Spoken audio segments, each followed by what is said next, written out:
Active teacher ಪ್ರಯೋಗಾಲಯದಲ್ಲಿ ಅಥವಾ ಅದೆಲ್ಲಾದ್ರೂ ಆಗಲಿ ವಿಶೇಷವಾಗಿ ಈಗೇನು ನಮ್ಮ ಎಸ್ಎಫ್ ಮೇಡಮ್ ಮಾಡ್ತಾ ಇದ್ದಾರೆ ಅವರು ಅದೇ ರೀತಿ ಏನಾದ್ರೂ ಒಂದು ಆಕ್ಟಿವ್ ಇಲ್ಲದೆ ಪಾಠ ಮಾಡಿದ್ರೆ ನಾನು ನೋಡ್ಲಿಲ್ಲ. ಏನಾದ್ರೂ ಒಂದು ಪೇಪರ್ ಇಟ್ಕೊಂಡು ಹೋಗ್ತಾ ಇದ್ರು ಅಥವಾ ಯಾವುದೋ ಒಂದು ಆಕ್ಟಿವಿಟಿನ ಹಿಡ್ಕೊಂಡು ಕ್ಲಾಸ್ ರೂಮ್ ಹೋಗ್ತಾ ಇದ್ದದನ್ನ ನಾನು ಗಮನಿಸಿದ್ದೀನಿ. ಅದು ಹೇಗೆ ಅಂದ್ರೆ ಬರೀ ಈಗ ಟಿವಿ ನೋಡ್ತಾ ಇದ್ರಿ ಹಾಗೆ ಮೇಡಮ್ ಅವರು ಏನಾದ್ರೂ ಮಾಡಿ ಎಕ್ಸಾಮಿನೇಷನ್ ಪ್ರಿಪರೇಷನ್ ಹೇಗೆ ಅಂತ ನಿಮ್ಗೆ ಕೆಲವು ಜನ ಗಲಾಟೆ ಮಾಡ್ತಾ ಇದ್ರಿ, ಕೆಲವರು ನೋಡ್ತಾ ಇದ್ರಿ. ನೋಡುವುದರಿಂದನೂ ನಮ್ಗೆ ಅರ್ಥ ಆಗುತ್ತೆ, ಕೇಳಿಸ್ಕೊಳ್ಳೋದ್ರಿಂದನೂ ಅರ್ಥ ಆಗುತ್ತೆ. ಆದ್ರೆ ಸರಿಯಾಗಿ ಕೇಳಿಸ್ಕೊಂಡಿಲ್ಲ ಅಂದ್ರೆ ಮಾತ್ರ ತಪ್ಪು ಅರ್ಥ ಆಗುತ್ತೆ. ಲಿಸನ್ ಮಾಡೋದು. ಈಗ ನೀವೇನೇ ಹೇಳ್ತೀರಿ ನನಗೆ, ನಾನು ಇನ್ನೊಂದ್ ಕಡೆ ಟ್ರಾನ್ಸ್ಫರ್ ಮಾಡೋದನ್ನ ಅಪಾರ್ಥವಾಗಿ ಮಾಡಿದ್ರೆ ನಮ್ಗೆ ಹೇಳಿದ್ದು ಒಂದು, ಮೇಡಮ್ ಹೇಳ್ತಾ ಇರ್ತಾರೆ ನಿಮ್ಗೆ ಏನೋ ಒಂದು, ನೀವು ಅದು ನಾನು ಸರಿಯಾಗಿ ಕೇಳಿಸ್ಕೊಂಡಿಲ್ಲ, ಅದು ಬೇರೆ ಯಾಕೆ ಕೇಳಿಸಿದ್ರು. ಹಾಗಾಗಿ ಬಹಳ ಉತ್ತಮವಾಗಿ ತುಂಬಾ ಆತ್ಮೀಯವಾಗಿ ನಿಮ್ ಜೊತೆ ಇದ್ರು, ಬಹಳ ಚೆನ್ನಾಗಿ ಪಾಠ ಮಾಡ್ತಾ ಇದ್ರು. ಇದನ್ನೆಲ್ಲ ನಾವು ಗಮನಿಸಿದ್ವಿ. ನಮ್ಮ ಜೊತೆ ಒಡನಾಟ ಹಾಗೆಯೇ ನಾವೆಲ್ಲ ಒಂದೇ ಕುಟುಂಬದ ತರ ನಮ್ ಜೊತೆ ಇದ್ರು. ಅದು ನಮಗೆ ಬಹಳ ಸಂತೋಷ ತಂದಿದೆ. ಹಾಗೆ ಕೆಟಿಎಲ್ ಮೇಡಮ್ ಅವರು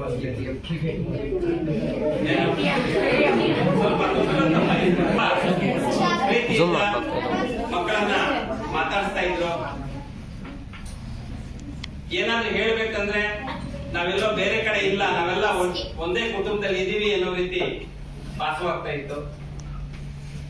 ಅದು ಅನಿವಾರ್ಯತೆ. ಎಲ್ಲರೂ ವರ್ಗಾವಣೆ ಆಗಿದ್ದಾರೆ. ಧನ್ಯವಾದ.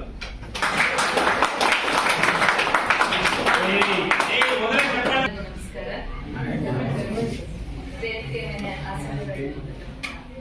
ಉಪಪ್ರಾಂಶುಪಾಲರೇ ಹಾಗೂ ನನ್ನ ಸ್ವಲ್ಪ ಪ್ರೀತಿಯ ಮಿತ್ರರೇ, ಈಗ ಕೆವಿಕೆ ಸರ್ ಹೇಳ್ತಾ ಇದ್ರು ಎಸ್ ತುಂಬಾ ಚಟುವಟಿಕೆಯಿಂದ ಎಲ್ಲ ಆಕ್ಟಿವಿಟೀಸ್ ಮಾಡ್ತಾ ಇದ್ರು. ಅವರು ಬರೀ ಪ್ರಯೋಗಗಳಷ್ಟೇ ಅಲ್ಲ ಮಾಡ್ತಾ ಇದ್ದಿದ್ದು, ಅವರಿಗೆ ಅನುಭವ ಇಲ್ಲ. ಈವನ್ ಮಧ್ಯಾಹ್ನ ಊಟ ಮಾಡ್ಬೇಕಾದ್ರೆ ಅಲ್ಲೂ ಏನೋ ಒಂದು ಹೂವ ಕಟ್ಟೋದಕ್ಕೆ ಹೇಗೆ, ಏನೋ ಒಂದು ಕಸದಿಂದ ರಸ ತಯಾರಿಸೋದಕ್ಕೆ ಹೇಗೆ ಅಂತ ಏನೋ ಒಂದು ಆಕ್ಟಿವಿಟಿ ಮಾಡೋದು. ಅಥವಾ ಊಟದ ವಿರಾಮದ ಟೈಮಲ್ಲಿ ಅನ್ನೆಸರಿ ಸಮಯವನ್ನ ವ್ಯರ್ಥ ಮಾಡೋದು ಬೇಡ ಅಂತ ಹೇಳ್ಬಿಟ್ಟು ಯಾವ್ದೋ ಒಂದು ಲೇಖಕರದು ಒಂದು ಹಾಡಿಂದು ಏನೋ ಒಂದು ಟಾಪಿಕ್ ಹಿಂಗ್ ರೈಸ್ ಮಾಡೋದು. ಆ ಊಟದ ಸಮಯ ಊಟದ ಜೊತೆಗೇನೆ ಹಾಗೇನೆ ಕಳೆದೋಗ್ತಾ ಇತ್ತು. ಒಂಥರ ಲವಲವಿಕೆಯಿಂದ ಚಟುವಟಿಕೆಯಿಂದ ಇರ್ತಾ ಇದ್ರು. ಅವರು ನಾನು ನೋಡಿರೋ ಹಾಗೆ ನಿಂತಿದ್ದೇ ಇಲ್ಲ, ನಡೆಯೋದು ಕೂಡ ಓಡೋದೇನೆ. ಹಾಗೆ ಓಡ್ತಾ ಇದ್ರು. ಎಲ್ಲರೂ ಅವ್ರ ಕೆಲ್ಸಾನು ಹಾಗೆ ಇದ್ದಿದ್ದು. ಪಟ ಪಟ ಪಟ ಅಂತ ಓಡ್ಕೊಂಡು ಅಷ್ಟು ವೇಗ ಮಾಡ್ತಾ ಇದ್ರು. ನಾವು ಅಂತ ಚಟುವಟಿಕೆಯಿಂದ ಕೂಡಿರ್ತಕ್ಕಂತ ಒಂದು ಟೀಚರ್ನ ಮಿಸ್ ಮಾಡ್ಕೊಂಡ್ವಿ ಅಂತ ದಿನ ನನಗೆ ಬೇಜಾರಾಗತ್ತೆ. ಅದು ನಂದು ಅವ್ರದ್ದು ಪಕ್ಕದ ಟೇಬಲ್. ಅದ್ರ ಜೊತೆ ಇಲ್ಲ ಸ್ವಲ್ಪ ಏನೋ ನಾವು ಹಂಚ್ಕೊಳ್ತಾ ಇದ್ವಿ, ಒಂದಷ್ಟು ವಿಚಾರಗಳನ್ನ ಹಂಚ್ಕೊಳ್ತಾ ಇದ್ವಿ. ಹಾಗಾಗಿ ಬೇಜಾರಾಗತ್ತೆ, ಅನಿವಾರ್ಯ. ಅವರು ಸುಮಾರು 19 ವರ್ಷನ ಸುಮಾರು 19 ವರ್ಷ ನೋಡಿ. ಅವರ ಜಿಲ್ಲೆ ಬಿಟ್ಟು ನಮ್ಮ ಜಿಲ್ಲೆಯಲ್ಲಿ ಸುದೀರ್ಘ ಸೇವೆಯನ್ನ ಮಾಡಿದ್ದಾರೆ ಅಲ್ವಾ. ಸೇವೆಯನ್ನ ಸಲ್ಲಿಸಿ ಒಳ್ಳೆ ಹೆಸರು ತಗೊಂಡು ಅವ್ರ ಜಿಲ್ಲೆಗೆ ಹೋಗಿದ್ದಾರೆ. ಒಳ್ಳೇದಾಗ್ಲಿ, ಕುಟುಂಬದ ಜೊತೆ ಅವರು ಸಮಯವನ್ನ ಕಳೆಯಲಿ ಅಂತ ಆಶಿಸ್ತಾ ಇಷ್ಟೇ ನಾನು ಎಸ್ ಬಗ್ಗೆ ಇಷ್ಟೇ ಹಂಚ್ಕೊಳ್ಳೋದಕ್ಕೆ ಇಷ್ಟಪಡ್ತೀನಿ. ಕೆಟಿಎಲ್ ಬಗ್ಗೆ ಹೇಳ್ಬೇಕು ಅಂತಂದ್ರೆ ಒಂದೇ ಊರಿನವರು, ಎದುರು ಮನೆಯವರು. ಬಟ್ ಅಷ್ಟು ಅಟ್ಯಾಚ್ಮೆಂಟ್ ಏನು ಅಷ್ಟು ಜಾಸ್ತಿ ಇರಲಿಲ್ಲ. ಈ ಸ್ಕೂಲ್ ಬಂದ ಮೇಲೆ ಒಂಥರ ಅಟ್ಯಾಚ್ಮೆಂಟ್ ಜಾಸ್ತಿ ಆಗಿತ್ತು. ಏನು ಎಸ್ ವೇ ಆಫ್ ಟೀಚಿಂಗ್ ಇನ್ನೊಂಥರ ಆದ್ರೆ, ಕೆಟಿಎಲ್ ಮೇಡಮ್ ಸ್ಲೋ ಅಂಡ್ ಸ್ಟಡಿ ಇವ್ರ ಟೀಚಿಂಗ್ ಹಾಗೆ ನಿಧಾನ ಅಲ್ವಾ, ನಿಧಾನವೇ ಪ್ರಧಾನ. ಆ ರೀತಿ ಇವ್ರದ್ದು ವೇ ಆಫ್ ಟೀಚಿಂಗ್. ಒಟ್ಟಲ್ಲಿ ಕೆಟಿಎಲ್ ಕೂಡ ಇರ್ಬೇಕಿತ್ತು. ನಿಮ್ಗೆಲ್ಲದನ್ನು ಒಂದು ಧ್ಯಾನ ಈ ತರ ಪೀಸ್ ಆಫ್ ಮೈಂಡ್ ತರಿಸೋದಕ್ಕೆ ಪ್ರಯತ್ನ ಪಡ್ತಾ ಇದ್ರು. ಇದನ್ನೆಲ್ಲ ನಾವು ಮಿಸ್ ಮಾಡ್ಕೊಂಡ್ವಿ ಅನ್ಸುತ್ತೆ. ಬಟ್ ಒಂದ್ ಸಂತೋಷ ಏನು ಅಂತಂದ್ರೆ ಕೆಟಿಎಲ್ ದಿನ ಒಂದ್ ಸಂಜೆನೋ ಒಂದು ಬೆಳಗ್ಗೆನೋ ಹಾಗೋ ಕಾಣಿಸ್ತಾರೆ ಕಣ್ಣಿಗೆ. ಅಲ್ವಾ? ಕಾಣಿಸಿದಾಗ ನಮ್ಮೊಂದಿಗೆ ಇಲ್ಲಿ ಈ ಶಾಲೆಯಲ್ಲಿ ಇಲ್ದಿರ ಇರ್ಬೋದು, ಬಟ್ ಇದೇ ಊರಲ್ಲಿ ಇದ್ದಾರೆ ಅನ್ನೋ ಒಂದು ಸಮಾಧಾನ ಎಲ್ಲೋ ಒಂದ್ ಕಡೆ ಆಗುತ್ತೆ. ಎಸ್ ಬ್ಯಾಗ್ರೆ ಇಲ್ಲ, ಅವ್ರು ಆವತ್ತು ರಿಲೀವ್ ಆಗೋದವ್ರು ಇವತ್ತೇ ಕಾಣಿಸ್ತಾ ಇರೋದು. ಇದೊಂಥರ ಬೇಜಾರಾಗುತ್ತೆ. ಈ ನಮ್ಮ ಕೆಲ್ಸಕ್ಕೆ ಅಂತ ಬಂದ ಮೇಲೆ ಅನಿವಾರ್ಯ ವರ್ಗಾವಣೆ ಆಗ್ಲಿ, ನಿವೃತ್ತಿ ಆಗ್ಲಿ, ಇವೆಲ್ಲಾನು ಸರ್ಕಾರಿ ಸೇವೆಗೆ ಸೇರಿದ ಮೇಲೆ ಇವೆಲ್ಲಾನು ಅನಿವಾರ್ಯ, ಹೋಗ್ಲೇಬೇಕು. ಹೋದ ಕಡೆನೂ ಚೆನ್ನಾಗಿ ತಮ್ಮ ಸೇವೆಯನ್ನ ನಿರ್ವಹಿಸ್ಲಿ, ಒಳ್ಳೆ ಹೆಸರು ತಗೊಳ್ಳಿ ಅಂತ ಆಶಿಸ್ತಾ ನನಗೆ ಒಂದೆರಡು ಮಾತುಗಳನ್ನ ಮಾತಾಡೋದಕ್ಕೆ ಅವಕಾಶ ಕೊಟ್ಟಂತ ನಿಮ್ಗೆಲ್ಲರಿಗೂ ಹೊಂದಿಸ್ತಾ ನಾನು ಮಾತಾಡ್ತೀನಿ. ಆಯ್ತು ಗಜಪ್ರಸವ ಒಂದು ವಿಶೇಷ ದಿನ. ನಾನಿಬ್ಬರ ಬಗ್ಗೆನೂ ಒಟ್ಟೊಟ್ಟಿಗೆ ಮಾತಾಡ್ಬಿಡ್ತೀವಿ. ಇಬ್ರು ಕೂಡ ತುಂಬಾ ಸ್ನೇಹಜೀವಿಗಳು. ಮೇಡಮ್ ಹೇಳಿದ್ರು ತುಂಬಾ ಆಕ್ಟಿವ್ ಅಂತ. ಬರೀ ಪಾಠ, ನೀವೆಲ್ಲ ಪಾಠ ಮಾಡೋದ್ರಲ್ಲಿ ಚೆನ್ನಾಗಿ ಪಾಠ ಮಾಡ್ತಿದ್ರು ಅಂತ ಹೇಳಿದ್ರಿ. ಅವ್ರು ಬರೀ ಪಾಠ ಮಾಡೋದ್ರಲ್ಲ, ಹಾಡು ಹೇಳೋದ್ರಲ್ಲೂ ನಂಬರ್ ಬಂದ್ಗಳೇ, ಸ್ಪೋರ್ಟ್ಸ್ ನಂಬರ್ ಬಂದ್ಗಳೇ. ನಮ್ ಸ್ಕೂಲಿಂದ ಏನದು ತಾಲೂಕು ಮಟ್ಟದಲ್ಲಿ ಶಿಕ್ಷಕರ ಕಾಂಪಿಟೇಷನ್ ನಡೆದ್ರೆ ಹೋಗ್ತಿದ್ದೀವಿ ಇಬ್ರೆ. ಈಗ ಸದ್ಯಕ್ಕೆ ಏನಾದ್ರು ಸೇರ್ಕೊಂಡಿದ್ದಾರೆ. ನಾವ್ ಯಾರು ಹೋಗ್ತಾ ಇರ್ಲಿಲ್ಲ, ಹೋಗ್ತಿದ್ದೀವಿ ಇಬ್ರೆ. ಎಲ್ಲಾ ಕಡೆ ನಾವ್ ಎಂಜಾಯ್ ಹೆಸರು ಆಲ್ರೌಂಡರ್ಗಳು, ಒಟ್ಟಾರೆ ಆಲ್ರೌಂಡರ್ಗಳು. ಹಾಡಾಗ್ಲಿ, ಡಾನ್ಸ್ ಆಗ್ಲಿ ಎಲ್ಲಾದ್ರಲ್ಲೂ ಪಾರ್ಟಿಸಿಪೇಟ್ ಮಾಡ್ತಾ ಇದ್ರು. ನಮ್ಮ ಒಂದು ಸ್ಕೂಲ್ ಏನಂತಂದ್ರೆ ಒಂದು ಗುರುತು ಸಿಗ್ತಾ ಇತ್ತು ಅವಾಗ. ಓ ಎಸ್ ಟೀಚರ್ಸ್ ಇಷ್ಟು ಆಕ್ಟಿವ್ ಇದ್ದಾರೆ ಅಂತ. ಅಷ್ಟು ಆಕ್ಟಿವ್ ಆಗಿದ್ದಂತ ಟೀಚರ್ಸ್ ಇದಕ್ಕಿದಂಗೆ ಟ್ರಾನ್ಸ್ಫರ್ ಆದಾಗ ನಮ್ಗೆ ಎಷ್ಟು ಬೇಜಾರಾಯ್ತು ಅಂತಂದ್ರೆ, ಒಂದಷ್ಟು ದಿನ ಮಧ್ಯಾಹ್ನ ಹೊತ್ತು ಊಟ ಮಾಡ್ಬೇಕಾದ್ರೆ ಬಹಳ ಒಂಥರ ಅನಿಸ್ತಾ ಇರ್ತಿತ್ತು. ಅಯ್ಯೋ ಏನ್ ಈ ಖಾಲಿ ಇಡೀ ನಮ್ಮ ಒಂದು ವಾತಾವರಣ ಇಲ್ವೇನೋ, ನಮ್ ಜೊತೆ ಯಾರು ನಗ್ಸೋರ್ ಇಲ್ವೇನೋ ಅನ್ನೋ ತರ ಆಗೋಗಿತ್ತು. ಸುಮಾರಷ್ಟು ದಿನ ಅದೇ ಒಂದು ನೆನಪಲ್ಲೇ ಕಳೆದ್ವಿ. ಆಗಾಗ ಫೋನ್ ಮಾಡಿ ಮಾತಾಡಿ ಒಂದ್ ಸ್ವಲ್ಪ ಸಮಾಧಾನ ಮಾಡ್ಕೊಂಡ್ವಿ ಅದನ್ನ. ಇವತ್ತಿನ ದಿನ ನಮ್ಮ ಇನ್ನೊಂದು ಇಂಪಾರ್ಟೆಂಟ್ ಏನಂತಂದ್ರೆ, ಇವ್ರ ಜೊತೆ ದಿನ ನಾವು ಸಾಕಷ್ಟು ಸಲ ಮಧ್ಯಾಹ್ನ ಊಟ ಅಷ್ಟೇ ಅಲ್ಲ, ಸಾಯಂಕಾಲ ಕೂಡ ಹೋಗ್ತಾ ಇದ್ವಿ. ಈಗ ಅವತ್ತಿಂದ ಒಂದು ದಿನ ಕೂಡ ಕೂಡುವುದಿಲ್ಲ ನಮ್ಗೆ ಸಾಯಂಕಾಲ ಹೋಗೋದು. ಎಷ್ಟು ಸಲ ವರ್ಷದಲ್ಲಿ ಒಂದು 3-4 ಸಲ ಮೀನ್ಸ್ ಏನಂತಂದ್ರೆ ಫ್ರೆಂಡ್ಸ್ ಎಲ್ಲ ಒಂದ್ ಕಡೆ ಸೇರ್ತಾ ಇದ್ವಿ. ಯಾವ್ದೋ ಒಂದು ಅಕೇಶನ್, ಯಾವ್ದೋ ಒಬ್ರದ್ದು ಬರ್ತ್ಡೇಗೋ ಅಥವಾ ಇನ್ನೇನೋ ಒಂದು ಸಕ್ಸಸ್ ಅನ್ನ ಆಚರಣೆ ಮಾಡಕ್ಕೋ ಎಲ್ಲರೂ ಒಂದ್ ಕಡೆ ಸೇರಿ ಒಂಥರ ಚೆನ್ನಾಗಿರ್ತಿತ್ತು. ನೀವು ಮಾತ್ರ ಆಚರಣೆ ಮಾಡ್ತೀವಿ, ನಾವು ಆಚರಣೆ ಮಾಡ್ಬಾರ್ದೇನು. ಸೊ ಆ ತರ ಸೇರಿ ಹಂಗಂತ ಮಾಡಕ್ ಹೋಗ್ಬೇಡಿ. ಮೇಡಮ್ ಹೇಳಿದ್ರು ನಾವು ಮಾಡ ಅಂತ ಇಲ್ಲ. ಸೊ ಅದೊಂದು ನೆನಪಾಯ್ತು ನನಗೆ. ಇದುವರೆಗೂ ಕೂಡ ಬರಲಿಲ್ಲ, ನೋಡೋಣ ಇನ್ನು ಮುಂದೆ ಕೂಡ ಒಂದು ಆತ್ಮೀಯತೆ. ಇನ್ನ ಶಿಕ್ಷಕರು ಕೂಡ ಫ್ರೆಂಡ್ಲಿ, ತುಂಬಾ ಫ್ರೆಂಡ್ಲಿ. ಯಾರೊಬ್ಬರ ಜೊತೆನೂ ಅವ್ರು ವೈಮನಸ್ ಮಾಡ್ಕೊಂಡಿದ್ದು ನಾನು ನೋಡಿಲ್ಲ. ಐಸಸ್ ಆಗ್ಲಿ, ಕೇಟೆಲ್ ಆಗ್ಲಿ, ಯಾರೇ ಏನೇ ಇರ್ಲಿ ಅಲ್ಲೇ ಪರಿಹರಿಸ್ಕೊತಿದ್ರು. ಅಲ್ಲೇ ಏನದು, ಅಲ್ಲೇ ಡ್ರಾ, ಅಲ್ಲೇ ಬಹುಮಾನ ಅನ್ನೋ ತರ. ಏನಾದ್ರು ಬಂತ ವೈಮನಸ್ಸು ಮಾತಾಡ್ಬಿಡ್ತಿದ್ರು. ಕಮ್ಯುನಿಕೇಶನ್ ಗ್ಯಾಪ್ ಆದಾಗ್ಲೇ ಯಾವಾಗ್ಲಾದ್ರೂ ಏನಾದ್ರು ನಮ್ಮಲ್ಲಿ ಫ್ರೆಂಡ್ಸ್ ಅಲ್ಲಿ ಇದ್ರು, ನೀವು ಜಗಳ ಮಾಡ್ಕೊಂಡಿರ್ತೀರಿ. ಫ್ರೆಂಡ್ಸ್ ಅಲ್ಲಿ ಏನಾಗುತ್ತೆ, ಅಯ್ಯೋ ಅವಳು ಮಾತಾಡ್ತಿಲ್ಲ ಅಂತ ಬಂದ ಮಾತ್ರ ಚಾಡಿ ಹೇಳ್ತೀರಿ. ಆದ್ರೆ ಇಲ್ಲೇನಾಗ್ತಿತ್ತು ಅಂದ್ರೆ, ಇವ್ರಿಬ್ರು ಹೇಗಿದ್ರು ಅಂದ್ರೆ, ಏನಾದ್ರು ಆಯ್ತು ಅಂದ್ರೆ ಏನೂ ಆಗ್ತಾ ಇರ್ಲಿಲ್ಲ. ಏನಾದ್ರು ಆ ತರದ್ ಆಯ್ತು ಅಂದ್ರೆ ತಕ್ಷಣ ಅಲ್ಲೇ ಮಾತಾಡಿ ಪರಿಹರಿಸ್ಬಿಡ್ತಿದ್ರು. ಸೊ ಹಾಗಾಗಿ ಯಾರಲ್ಲೂ ಕೂಡ ಒಂದು ವೈಮನಸ್ ಬರುತ್ತೆ. ಒಂದು ಹಚ್ಚ ಮನಸ್ಸಿನಿಂದ, ಸ್ವಚ್ಛ ಮನಸ್ಸಿನಿಂದ ಎಲ್ಲಾರ ಜೊತೆ ಫ್ರೆಂಡ್ಶಿಪ್ ಆಗಿದ್ದು ಹೋದ್ರು ಕೂಡ ನಾವು ನೆನ್ಸ್ಕೋಬೇಕು. ನಾವೆಲ್ಲರೂ ಕೂಡ ಅಯ್ಯೋ ನಮ್ಮ ಫ್ರೆಂಡ್ ಅಂತ ನಾವು ಫೋನ್ ಮಾಡೋ ಮಟ್ಟಕ್ಕೆ ಇಟ್ಕೊಂಡು ಅವ್ರು ಹೋಗಿದ್ದಾರೆ. ಮೇಡಮ್ ಅವರು ಸುದೀರ್ಘವಾಗಿ 20 ವರ್ಷಗಳು ನಮ್ಮ ಒಂದು ಕೋಲಾರ ಜಿಲ್ಲೆಯಲ್ಲಿ ಮದ್ವೆ ಆಗೋಕ್ ಮುಂಚೆ ಬಂದಿದ್ದವರು ಅಪಾಯಿಂಟ್ ಆಗಿ, ಮದ್ವೆ ಆದ್ಮೇಲೆ ಮಕ್ಕಳು ಆದ್ಮೇಲೆ ಸುದೀರ್ಘ 20 ವರ್ಷದ ಒಂದು ಜರ್ನಿಯನ್ನ ಮುಗಿಸ್ಕೊಂಡು ಹಲವಾರು ಶಾಲೆಗಳಲ್ಲಿ, ಹುಟ್ಟೂರು ಆಗಿರ್ಬೋದು, ಕ್ಯಾನೂರ್ ಆಗಿರ್ಬೋದು, ನರಸಾಪುರ ಆಗಿರ್ಬೋದು, ನಮ್ಮ ಶಾಲೆ ಆಗಿರ್ಬೋದು, ಇಷ್ಟು ಶಾಲೆಗಳಲ್ಲಿ ಕೆಲಸ ಮಾಡಿ ಎಲ್ಲಾ ಕಡೆಗೂ ಇದೇ ರೀತಿ ನೀವೇನ್ ಹೇಳಿದ್ರೆ ಒಳ್ಳೆ ಪಾಠ ಮಾಡ್ತಾ ಇದ್ದಾರೆ ಅಂತ ಹೇಳಿದ್ರಿ, ಅದೇ ರೀತಿ ಹೆಸರನ್ನ ತಗೊಂಡು ಹೋಗಿದ್ದಾರೆ. ಅಂಡ್ ಕೇಟರ್ ಮೇ ಬಿ ನಮ್ಮ ಶಾಲೆನೇ ಫಸ್ಟ್ ಅಂತ ಕಾಣುತ್ತೆ. ಸೆಕೆಂಡ್ ಶಾಲೆ. ಸುಮಾರು 7 ವರ್ಷ 14 ವರ್ಷ ನಮ್ಮ ಶಾಲೆಯಲ್ಲಿ 14 ವರ್ಷ ಸೇವೆಯನ್ನ ಸಲ್ಲಿಸಿ ಹೋಗಿದ್ದಾರೆ. ಯಾರೇ ಒಬ್ಬ ಶಿಕ್ಷಕರಾಗಿರ್ಬೋದು, ಮಾಡಿದ ಸೇವೆ, ಕಲಿಸಿದ ಪಾಠ ಮಕ್ಕಳಿಗೆ, ಕಲಿತು ಹೋಗಿರೋ ಮಕ್ಕಳಿಗೆ ಅಥವಾ ನೀವು ಮಿಸ್ ಮಾಡ್ಕೊಂಡಿರೋ ಮಕ್ಕಳಿಗೆ ತಕ್ಷಣಕ್ಕೆ ಗೊತ್ತಾಗಿರುತ್ತೆ ನಿಮ್ಗೆ ಡಿಫ್ರೆನ್ಸ್ ಏನು ಅಂತ.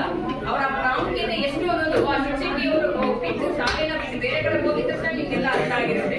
ಮೇ ಬಿ ನಿಮ್ಗೆ ಅರ್ಥ ಆಗಿದೆ ಅಂತ ನಾನು ಭಾವಿಸ್ತಾ, ಸೊ ಅವ್ರಿಗೆಲ್ಲ ಒಳ್ಳೇದಾಗ್ಲಿ, ಅವರಿಗೂ ಕೂಡ ತುಂಬಾ ಒಳ್ಳೇದಾಗ್ಲಿ. ಅವರ ಮುಂದಿನ ಒಂದು ಜೀವನ ಕೂಡ ಉಜ್ವಲವಾಗಿರ್ಲಿ, ಅವರ ಮಕ್ಕಳಿಗೂ ಕೂಡ ಒಳ್ಳೆ ಭವಿಷ್ಯ ಸಿಗಲಿ ಅಂತ ಹಾರೈಸ್ತಾ ನನ್ನ 2 ಮಾತು.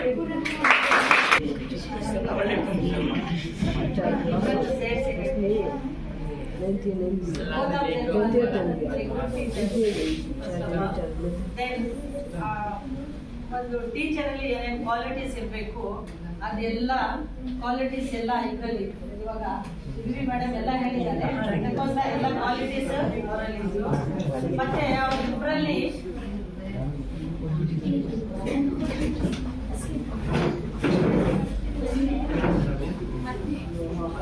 ಓಪನ್ ಹಾರ್ಟೆಡ್, ಏನಿದ್ರು ಒಂದ್ ಕಡೆ ಇದ್ಮೇಲೆ ಏನಾದ್ರೂ ಒಂದು ಸಮಸ್ಯೆ ಬಂದೇ ಬರುತ್ತೆ.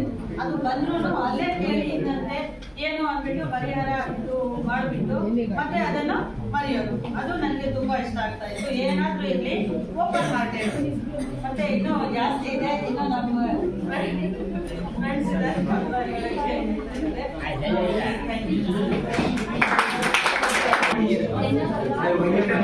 ತುಂಬಾ ಅಳದ್ರು. ಒಂದೇ ತಾಲೂಕು ಅವನ ಎಸ್ ಮೇಡಮ್ ಅವರು ಇಂಜಿನಿಯರ್ ಮೇಡಮ್ ಮನೆಯಲ್ಲೇ ಬಾಡಿಗೆಗಿದ್ರು. ದಿನ ಮಾಡ್ಬೇಕಲ್ಲ ಒಂದು ದಿನ ಅಂತ ಅನ್ಕೊಂತಾ ಇದ್ರು. ಅವರು ಅನಿತಾ ಮೇಡಮ್ ಅವರಿದ್ರು.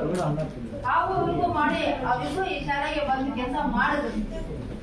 SS ಮೇಡಮ್ ಅವರು ಜೊತೆ ಎಲ್ಲ ತುಂಬಾ ಚೆನ್ನಾಗಿ ಹೊಂದ್ಕೊಂಡು ನಾವು ಹೇಳಿದ್ದನ್ನೆಲ್ಲ ಆಗಲ್ಲ ಹೇಗೆ ಅಂತ ಹೇಳ್ಕೊಂಡು ವಿವಾದ ಹೇಳ್ಕೊಂಡು ತುಂಬಾ ಚೆನ್ನಾಗಿದ್ದೀವಿ. ನಾವು ಒಂದು ಸಂಸಾರದಲ್ಲಿ ಜಾಯಿಂಟ್ ಫ್ಯಾಮಿಲಿ ಇದ್ದಂಗೆ ನಾವಿಲ್ಲಿ ಎಲ್ಲರೂ ಒಟ್ಟಿಗೆ ಇದ್ದೀವಿ. ಇವ್ರು ಹಂಗೆ ಇದ್ದೀವಿ ನಾವು. ಆಗ ನಮ್ಮ ಹೇಗೆ ಅಂತ ಈಗೆಲ್ಲ ಹಾಗೆ ಅಂತ ಹೇಳ್ಕೊಂಡು ತುಂಬಾ ಚೆನ್ನಾಗಿ ನಡ್ಕೊಂಡು ಹೋಗ್ತಾ ಇದ್ದೀವಿ. ಮಕ್ಕಳ ಜೊತೆ ಅದೇ ರೀತಿ ಅವರು ಆ ಮಕ್ಕಳಿಗೆ ಏನೇನು ಹೇಳ್ಬೇಕು ಅದನ್ನ ಹೇಳ್ಕೊಂಡು ಖುಷಿಯಾಗಿ ಸಂತೋಷವಾಗಿ ಪಾಠವನ್ನ ಮಾಡ್ತಾ ಇದ್ರು. ಹೇಳ್ತೀನಿ ಮೇಡಮ್ ಕಥೆ ಇರುತ್ತದೆ ಹಿಂದಿ ಪದ್ಯ ಪಾಠಗಳನ್ನು ಮಾಡಿಕೊಂಡು ಅವ್ರ ಜೊತೆ ತುಂಬಾ ಖುಷಿಯಾಗಿ ಪಾಠ ಮಾಡ್ಕೊಂಡು ಬರ್ತಾ ಇದ್ರು. ಇಷ್ಟು ಹೇಳಿ ನಮ್ಮ ಮಾತನ್ನ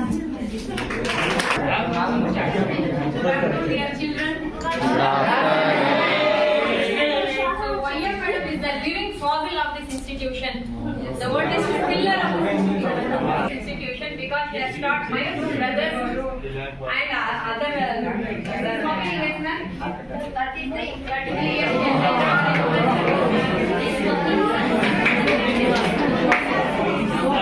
And next Vaya madam ಆದ್ಮೇಲೆ next ನಾನು KTM madam ಆಮೇಲೆ FPVR sir ಅಂತ ಗೊತ್ತಲ್ವಾ ಗೊತ್ತಾ SP sir and then Rudrama sir.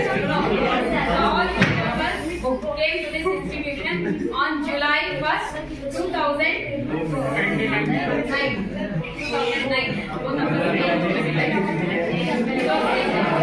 ಅವತ್ತಿಂದ ಇವತ್ತು ಕೂಡ we have the same. Now will you stop talking? We share the same bonding and chemistry. And later on, I happened to meet Shaila during trainings and all. She used to come opposite, but we are not so familiar. And one fine day, we had to face opposite tug of war. We have to have a tug of war with each other. For one place, like a musical chair. One place, again, teachers would be. Adu kuda according to some, we played very well. She managed all the Kannada medium sections and I managed the English medium sections. They were sufficient teachers. Later on, due to some policies in the government, she had to go. And I am very happy that she has got a very nice place in her native place. She was very longing to go for her native place, and we wished. Every now and then we wish that she gets her native place. And today she is happily settled there after spending 20 years in Kolar Taluk and Kolar district. And KTM madam is very familiar. She is still with us in our school. We meet her occasionally. And so, if we had both of them in our staff, it would have been a very great time. Every now and then we take out the old pictures and then we recollect the memories we created.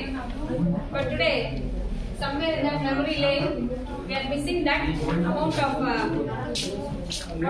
bondage or chemistry or fun, brawling, laughter, everything that's missing in our staff nowadays.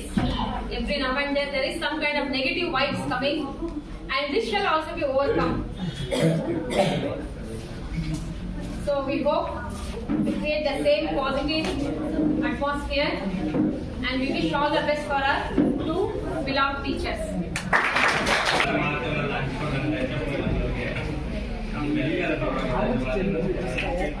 ಈಗ next ನಿಮ್ಗೆ ಅದ್ರ ಬಗ್ಗೆ ನಾನು ಹೇಳೋದಿಲ್ಲ, already ನೀವು ನೋಡಿದ್ದೀರಾ, ಎಲ್ಲರೂ ಹೇಳಿದ್ದಾರೆ. ಬಟ್ ನಮ್ಗೆ ಏನಾಗಿ ಗೊತ್ತಾ, ಒಂದ್ ಕಡೆ ಬಲಗಡೆ, ಇನ್ನೊಂದ್ ಕಡೆ ಎಡಗಡೆ ಇಬ್ರು ಮಿಸ್ ಆಗೋಗಿದ್ದಾರೆ. ಬಟ್ಟೆ ಎಲ್ಲ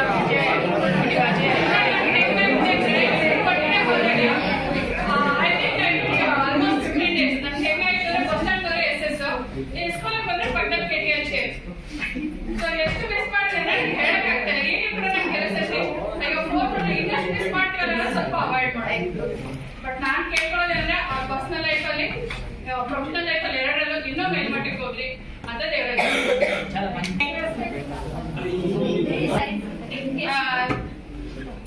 ಯತೀಶ್ ಅಮ್ಮ ಚೆನ್ನಾಗಿ ಕಾಣಿಸ್ತಾ ಇದ್ದಾನಲ್ಲ, ಲಾಸ್ಟ್ ಇಯರ್ ಎಲ್ಲ SS ಮ್ಯಾಮ್ KTL ಮ್ಯಾಮ್ ಇರೋವರೆಗೂ ಏನೋ ಒಂದು ಫಂಕ್ಷನ್ ಹೆಸರು ಹೇಳ್ಕೊಂಡು ಸೀರಿಯಲ್ ಉಟ್ಕೊಂಡು ಫೋಟೋ ತರಿಸ್ಕೊಳ್ತಾ ಇದ್ದೀವಿ. ಈಗ ನೋಡಿ ಎಷ್ಟು ಮಿಸ್ ಮಾಡ್ಕೊಳ್ತಾ ಇದೀವಿ. ನಿಮ್ಗೆ ಎಂತ ಟೀಚರ್ ನಮಗೆ ಬೇಡ, ನಾವ್ ಎಂತ ಫ್ರೆಂಡ್ ನ ಮಿಸ್ ಮಾಡ್ಕೊಂಡಿದೀವಿ. ಫೋಟೋ ಸೆಷನ್ಸ್ ಆಯ್ತಾ, ತಿಂಡಿ ಏನೋ ಒಂದು ತಿಂಡಿ ಇದ್ರಲ್ಲಿ ಸ್ಟಾಫ್ ರೂಮ್ ನಲ್ಲಿ ಏನೋ ತಿಂಡಿ ಮಾಡ್ಕೊಂಡು ತಿಂತಾ ಇದ್ವಿ. ಫ್ರೂಟ್ಸ್ ನೆನಪಿದೆಯಾ, ಡೈಲಿ ಫ್ರೂಟ್ಸ್. ಈಗ ಜಗಳ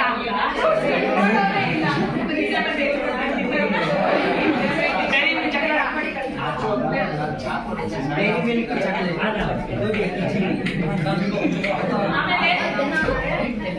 ಏನಾದ್ರೂ ಫಂಕ್ಷನ್ ಆದ್ರೆ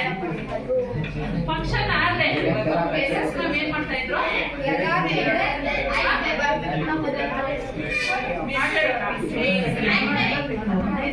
ಆಂಕರಿಂಗ್ ಮಾಡೋರ. ನಿಮ್ಮ ನಮ್ಮ ಪ್ರೋಗ್ರಾಮ್ಗಳೇ ನಡೀತಾ ಇರ್ಲಿಲ್ಲ, ನಮ್ಮ ಫೋಟೋಗಳಲ್ಲೇ ನಡೀತಾ ಇದ್ವಿ, ನಮ್ಮ ಪ್ರೋಗ್ರಾಮ್ಗೆ ಬರ್ತಾ ಇದ್ವಿ. ಸರಿಯಾಗಿ ನೆನಪು ಮಾಡ್ಕೊಂಡ್ರೆ ನಾವು ಅಲ್ಲಿ ಕುತ್ಕೊಂಡು ಫೋಟೋ ತೆಗೆಸ್ಕೊಳ್ತಾನೆ 30 ಪ್ರೋಗ್ರಾಮ್ ಆಗೋಗ್ತಾ ಇತ್ತು.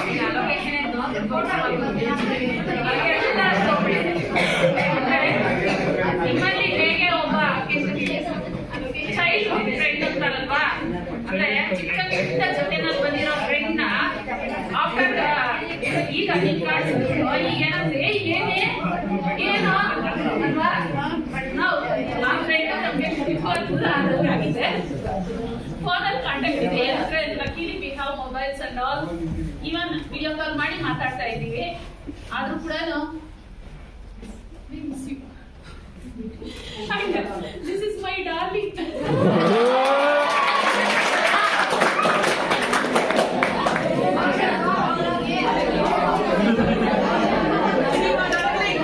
I love you, KTL.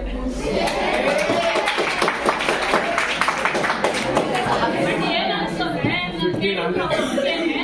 ಅವ್ರ ಕಕ್ಕತ್ತ ಅವ್ರ ಮಾಯ ಆದಂಗೆ ಸೇರಿಸ್ಕೊಂಡ್ರು.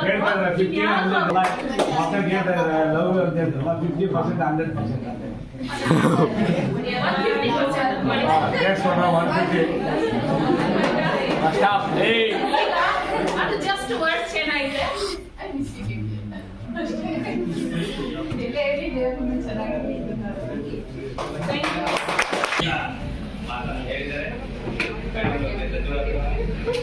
ಈಗ ಸರ್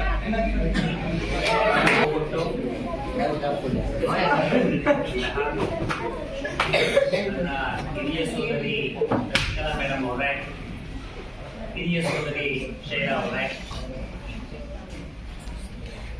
ನಾವು ಜೊತೆಯಲ್ಲಿ ಕೆಲಸ ಮಾಡ್ತಾ ಇದ್ದು ಕೂಡ ಒಂದೇ ತಾಲೂಕಲ್ಲಿ ಕೆಲಸ ಮಾಡ್ಬೋದು. ತುಂಬಾ ಅವಿನಾಭಾವ ಸಂಬಂಧ ಹೊಂದಿದ್ದವರು ನಾವೆಲ್ಲ. ಪ್ರತಿ ಸಂದರ್ಭದಲ್ಲೂ, ಪ್ರತಿ ಫಂಕ್ಷನ್ ಅಲ್ಲೂ, ಹಲವಾರು ತರಬೇತಿಗಳಲ್ಲೂ ಜೊತೆಯಲ್ಲಿ ಕೆಲಸ ಮಾಡಿರ್ತಕ್ಕಂಥವ್ರು ಒಂದೇ ಜೊತೆ ಇದ್ದಂಥವ್ರು. ಹೀಗಾಗಿ ನಮ್ಮೆಲ್ಲರ ನಡುವೆ ಒಂದು ತುಂಬಾ ಉತ್ತಮವಾದ ಸ್ನೇಹ ಇತ್ತು. KTL ಮೇಡಮ್ ಅವ್ರು ನಕ್ಕ ಅಂತ ಕರೀತಾ ಇದ್ದಾರೆ. ಯಾರಿಗಾದ್ರೂ ಪರಿಚಯ ಮಾಡ್ಕೋಬೇಕಾದ್ರೂ ನಮ್ಮ ಅಕ್ಕ ಅಂತ ಹೇಳಿ ಪರಿಚಯ ಮಾಡ್ಕೊಡ್ತಾ ಇದ್ದೆ. ಅವರು ನೋಡಿದ್ರೆ ಅವರಲ್ಲಿ ನೀವು ಏನ್ ಗಮನಿಸಿದಿರೋ ಗೊತ್ತಿಲ್ಲ, ಅವ್ರು ಯಾವಾಗ್ಲೂ ಆಧ್ಯಾತ್ಮ, ಧ್ಯಾನ, ಸ್ವಲ್ಪ ಆ ಪ್ರಪಂಚದ ಕಡೆಗೆ ಜಾಸ್ತಿ ವಾಲಿದವರು. ಮಕ್ಕಳನ್ನ ಯಾವ ರೀತಿ ಪ್ರೀತಿ ಮಾಡಬೇಕು, ಮಕ್ಕಳಿಗೆ ಯಾವ ರೀತಿ ಪಾಠ ಮಾಡಬೇಕು, ಮಕ್ಕಳನ್ನ ತನ್ನ ಕಡೆಗೆ ಯಾವ ರೀತಿ ಹೊಲಿಸ್ಕೊಳ್ಬೇಕು, ಹಾಗೂ ಮಕ್ಕಳಿಗೆ ಯಾವ ರೀತಿ ಪಾಠ ಮಾಡಿದ್ರೆ ಒಳ್ಳೇದಾಗುತ್ತೆ ಅನ್ನೋದನ್ನೇ ಯೋಚನೆ ಮಾಡ್ತಾ ಇದ್ದವರಲ್ಲ ಒಬ್ಬರು. ಮಾತೃ ಹೃದಯ ಅವರು. ನಿಮ್ಮ ತಾಯಂದ್ರು ನಿಮ್ ಬಗ್ಗೆ ಯಾವ ರೀತಿ ಯೋಚನೆ ಮಾಡ್ತಾರೋ ಎಲ್ಲಾ ಮಕ್ಕಳ ಬಗ್ಗೆನೂ ಅಷ್ಟೇ ಕಾಳಜಿಯನ್ನು ವಹಿಸ್ತಾ ಇದ್ದಂಥವ್ರು KTL ಮೇಡಮ್ ಅವರು. ಆದ್ರೆ ಇಲಾಖಾ ನಿಯಮಗಳು ಪಾಲನೆ ಮಾಡಬೇಕು. ಹಾಗಾಗಿ ಮೇಡಮ್ ಅವರು ಈ ಶಾಲೆಯಿಂದ ಪಕ್ಕದ ಇದಕ್ಕಿಂತಲೂ ಇನ್ನೂ ಅನುಕೂಲಕರವಾಗಿರ್ತಕ್ಕಂಥ ಇನ್ನೊಂದು ಶಾಲೆಗೆ ವರ್ಗಾವಣೆ ಆಗ್ಬೋದು. ಅವ್ರಿಗೇನು ತೊಂದರೆ ಏನಾಗಿಲ್ಲ. ತೊಂದರೆ ಆಗಿದ್ದ ಯಾಕಪ್ಪ ಅಂದ್ರೆ NGHSಗೆ ನೀವು ಹೇಳ್ತಿದ್ರಲ್ಲ, ನಮ್ಗೆ ಪಾಠ ಮಾಡ್ತಿದ್ದಾಗ ಒಳ್ಳೆ ಕತೆ ತರ ಹೇಳ್ಬಿಟ್ಟು ನಮ್ಗೆಲ್ಲ ಅರ್ಥ ಮಾಡೋದು, ಅರ್ಥ ಆಗೋ ತರ ಹೇಳ್ತಾ ಇದ್ರು ಅಂತ ಅನಾನುಕೂಲ ಆಗಿದ್ದು ನಿಮ್ಗೆ, ಮಿಸ್ ಮಾಡ್ಕೊಂಡಿದ್ ನೀವು. ಹಾಗಾಗಿ ಅವರ ಒಂದು ಕೊರತೆ ಬಹುಶಃ ನಿಮ್ಗೆ ಕಾದಿರ್ಬೋದು. ಮೇಡಮ್ ಇದ್ದಿದ್ರೆ ಇದು ಚೆನ್ನಾಗಿರ್ತದೇನೋ ಎಂತಕ್ಕಂತಹ ಭಾವನೆ ನಿಮ್ಗೆ ಇದ್ದಿರ್ಬೋದೇನೋ. ಇನ್ನು ಶೈಲಾ ಮೇಡಮ್ ಬಗ್ಗೆ ಹೇಳಬೇಕು ಅಂದ್ರೆ, ಸುಮಾರು 19 ವರ್ಷಗಳಿಗಿಂತ ಹೆಚ್ಚು ಕಾಲ ಕೋಲಾರನ ಹುಟ್ಟೂರಿನಲ್ಲಿ ಸೇವೆಯನ್ನು ಪ್ರಾರಂಭ ಮಾಡಿ, ಹುಟ್ಟೂರಿನಿಂದ ಬೆಂಗಳೂರಿಂದ ಓಡಾಡ್ಲಿಕ್ಕೆ ಅನುಕೂಲ ಆಗುತ್ತೆ ಅಂತ ನರಸಾಪುರಕ್ಕೆ ಟ್ರಾನ್ಸ್ಫರ್ ತಗೋದು, ನರಸಾಪುರದಿಂದ ಹೆಚ್ಚುವರಿಯಾಗಿ ಇಲ್ಲಿಗೆ ಬಂದು, ಇಲ್ಲಿಂದ ಮತ್ತೆ ಹೆಚ್ಚುವರಿಯಾಗಿ ಕ್ಯಾನೂರ್ಗೆ ಹೋಗಿ 4 ಶಾಲೆಗಳಲ್ಲಿ ಕೆಲಸ ಮಾಡಿದ್ದಾರೆ. ಅತಿ ಹೆಚ್ಚು ಕೆಲಸ ಮಾಡಿರ್ತಕ್ಕಂಥದ್ದು ಹುಟ್ಟೂರು, ನರಸಾಪುರ ಮತ್ತು ಇಲ್ಲಿ ಒಂದು 3-4 ವರ್ಷ. ಅಲ್ಲೆಲ್ಲ ಕೇವಲ ತಿಂಗಳಷ್ಟೇ. ಎಲ್ಲೆಲ್ಲಿ ಕೆಲಸ ಮಾಡಿದಾರ ಅವರು, ಅವ್ರ ಹತ್ರ ಪಾಠ ಕೇಳಿಸ್ಕೊಂಡಿರ್ತಕ್ಕಂತಹ ಮಕ್ಕಳು ಸಿಕ್ಕಿದ್ರೆ ಅವ್ರ ಬಗ್ಗೆ ಹೇಳ್ತಕ್ಕಂಥ ಮಾತುಗಳು ನಮಗೆ ರೋಮಾಂಚನ ಉಂಟು ಮಾಡ್ತಾರೆ. ಆ ರೀತಿ ಮಾತುಗಳನ್ನು ಮಾತನಾಡ್ತಾರೆ ಅವರು. ಪುತ್ತೂರು ಕಡೆ ಮಕ್ಕಳು ಯಾರಾದ್ರೂ ಸಿಕ್ಕಿದ್ರೆ ಅವರಲ್ಲಿ ದೊಡ್ಡವರಾಗ್ಬಿಟ್ಟಿದ್ದಾರೆ. ಈಗ ಬೇರೆ ಬೇರೆ ಕೆಲಸಗಳು, ಸರ್ಕಾರಿ ಕೆಲಸಗಳಿದ್ದಾರೆ, ಕೆಲವು ಪ್ರೈವೇಟ್ ಸೆಕ್ಟರ್ ಅಲ್ಲಿ ಇದ್ದಾರೆ, ಬಿಸ್ನೆಸ್ ಮಾಡ್ತಕ್ಕಂಥವ್ರು ಇದ್ದಾರೆ, ಸಿಗ್ತಾರೆ ಕೆಲವರು. ಪುತ್ತೂರು ಅಂದ ತಕ್ಷಣ, ಪುತ್ತೂರು ಆ ಏರಿಯಾವ್ರು ಅಂದ ತಕ್ಷಣ ಹೇಳ್ತಾರೆ, ಸರ್ ಅದೇ ಸ್ಕೂಲ್ ಓದಿದ್ದು, ನೀವು ಟೀಚರ್ ಸರ್, ನೀವು NGHS ಅಲ್ಲಿ ಶೈಲಾ ಮೇಡಮ್ ಅಂತಿದ್ರು, ಇದಲ್ಲ ಸರ್ ಈಗ ನಮಗೆಲ್ಲ ಪಾಠ ಮಾಡಿದ್ರು ಸರ್, ತುಂಬಾ ಚೆನ್ನಾಗಿ ಮಾಡ್ತಾ ಇದ್ರು. ತುಂಬಾ ಮಕ್ಕಳು ಪುತ್ತೂರು ಕಡೆ ಮಕ್ಕಳನ್ನ ಹೇಳಿದ್ದಾರೆ. ಅಂದ್ರೆ ಮಕ್ಕಳಿಗೆ ಮುಟ್ಟೋ ತರ ಪಾಠ ಮಾಡೋದಿದೆಯಲ್ಲ, ನಾವು ಪಾಠ ಮಾಡ್ಬೋದು, ಬೇರೆಯವರು ಪಾಠ ಮಾಡ್ಬೋದು, ಆದ್ರೆ ಮಕ್ಕಳು ಮನ ಮುಟ್ಟೋಂತೆ ಪಾಠ ಮಾಡೋ ಶೈಲಿ ಇದೆಯಲ್ಲ, ಮಕ್ಕಳು ಅರ್ಥ ಮಾಡ್ಕೊಳ್ಳೋ ತರ ಪಾಠ ಮಾಡೋದಿದೆಯಲ್ಲ, ಅದು ಕಷ್ಟ. ಅವರು ವಿಜ್ಞಾನ ಶಿಕ್ಷಕರು, ಅವರು ಪ್ರತಿ ಒಂದು ಪರಿಕಲ್ಪನೆಯನ್ನು ಪ್ರಯೋಗದ ಮೂಲಕ ಯಾವ ರೀತಿ ಪಾಠ ಮಾಡಬಹುದು ಅನ್ನೋದು ಯೋಚನೆ ಮಾಡ್ತಾ ಇದ್ದಾರೆ. ನಮ್ಮ ಇಲಾಖೆ ಮಾಡ್ತಕ್ಕಂತಹ ಒಂದು ಸ್ಪರ್ಧೆಗಳಲ್ಲಿ ಟೀಚಿಂಗ್ ಏಡ್ ಮಾಡ್ಲಿಕ್ಕೆ ಬರ್ತಾ ಇದ್ದವರು ಎಲ್ಲರೂ ಕೆಲವು ಮನೆಯಲ್ಲಿ ಅರ್ಧಂಬರ್ಧ ಟೀಚಿಂಗ್ ಏಡ್ ಮಾಡ್ಕೊಂಡು ಅಥವಾ ಪೂರ್ತಿ ಮಾಡ್ಕೊಂಡು ಎತ್ಕೊಂಡು ಬಂದ್ಬಿಡ್ತಾ ಇದ್ರು. ಆದ್ರೆ ಮೇಡಮ್ 1-1.5 ಗಂಟೆನಲ್ಲಿ ಎಷ್ಟು ಸಾಮಗ್ರಿಗಳನ್ನು ತಯಾರು ಮಾಡ್ತಾ ಇದ್ರು ಅಂದ್ರೆ ಅದನ್ನ ನೋಡಿ ಅರ್ಥ ಮಾಡ್ಕೊಳ್ಳೋಕೆ ನಮ್ಮಿಂದ ಆಗ್ತಾ ಇಲ್ಲ. ಅಷ್ಟೊಂದು ಸಾಮಗ್ರಿಗಳನ್ನು ತಯಾರು ಮಾಡ್ತಾ ಇದ್ರು. ಅಂದ್ರೆ ಅವ್ರಿಗೆ ಆ ಸಾಮರ್ಥ್ಯ ಇದೆ ಅಂದ್ರೆ ಅದ್ರ ಅರ್ಥ ಏನಪ್ಪಾ ಅಂದ್ರೆ ಆ ಸ್ವಲ್ಪ ಸಮಯದಲ್ಲೇ ತನ್ನ ಜ್ಞಾನ ಬಳಸಿಕೊಂಡು ಏನೆಲ್ಲ ಮಾಡಬಹುದು ಅನ್ನೋದನ್ನ ಮಾಡಿ ತೋರಿಸ್ತಾ ಇದ್ರು. ಅಂತ ಒಬ್ಬ ಕ್ರಿಯಾಶೀಲ ಶಿಕ್ಷಕರು ನಮ್ಮ ಜಿಲ್ಲೆನಲ್ಲಿ ಇಷ್ಟು ವರ್ಷಗಳ ಕಾಲ ಕೆಲಸ ಮಾಡಿದ್ರು. ನಾವೆಲ್ಲ ಎಂತ ನತದೃಷ್ಟರು ಅಂದ್ರೆ ನಮ್ಮ ಇಲಾಖೆ ಯಾವತ್ತೂ ಗುರುತಿಸಲಿಲ್ಲ. ಅವರು ಅರ್ಜಿ ಒಬ್ಬ ಜಿಲ್ಲಾ ಉತ್ತಮ ಶಿಕ್ಷಕಿ ಪ್ರಶಸ್ತಿ ಕೊಟ್ಟು ಕಳಿಸಬೇಕಾಗಿತ್ತು ಬೇರೆ ಜಿಲ್ಲೆಗೆ ಹೋಗುವಾಗ. ನಾನು ಮೆಸೇಜ್ ಮಾಡಿದ್ದೆ ಮೇಡಮ್ಗೆ, ಮೇಡಮ್ ಇಲ್ಲಿಂದ ಕ್ಯಾಲೂರಿಂದ ಟ್ರಾನ್ಸ್ಫರ್ ಆಗೋದಾಗ ಬಹುಶಃ ಆ ಮೆಸೇಜ್ ಇದ್ರೆ ಓದಿದ್ವಿ ಮೇಡಮ್. ಆ ಮೆಸೇಜ್ ಅಂತ ಒಬ್ಬ ಪರಿಪೂರ್ಣ ಶಿಕ್ಷಕಿನ, ವಿಜ್ಞಾನ ಶಿಕ್ಷಕಿನ ನಾನೆಲ್ಲೂ ನೋಡ್ಲೇ ಇಲ್ಲ. ನಾನು ಫಿಸಿಕ್ಸ್ ಪಾಠ ಮಾಡ್ತಾ ಇದ್ದಳು. ಬಹುಶಃ ಕೆಮಿಸ್ಟ್ರಿನ ಮತ್ತು ಬಯಾಲಜಿ ಬಗ್ಗೆ ನಾವು ಒಂದು ಒಲವು ಬಂದಿದ್ದು ಮೇಡಮ್ ಅವರು ನೋಡಿ.